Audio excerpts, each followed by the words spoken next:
Jeshi la Polisi Kanda Maalum Dar es Salaam linatambua pia kutakuwa na mchezo wa soka wa Ligi Kuu ya Tanzania Bara utakaofanyika siku ya Jumapili tarehe 3 mwezi Mei mwaka huu wa 2026. Mchezo huo unatarajiwa kuanza saa 12 za jioni kwenye uwanja wa Meja Jenerali Isamuhyo ambao upo hapa jijini Dar es Salaam.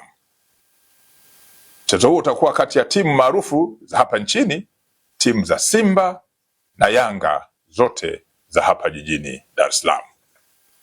Kuelekea mchezo huo, ulinzi umeimarishwa. Mashabiki, wapenzi na wadau wote wa soka mnakumbushwa kujiepusha na vitendo vyote vilivyo kinyume na utaratibu wa soka au vinavyoweza kuvunja amani. Narudia, Jeshi la Polisi Kanda Maalumu ya Dar es Salaam hufuatia mchezo huo wa tarehe 3 mwezi Mei mwaka huu 2026, mchezo wa timu ambazo ni wapinzani wa jadi, yani Simba na Yanga. Polisi Dar es Salaam inatoa wito kwa mashabiki, wapenzi na wadau wote wa soka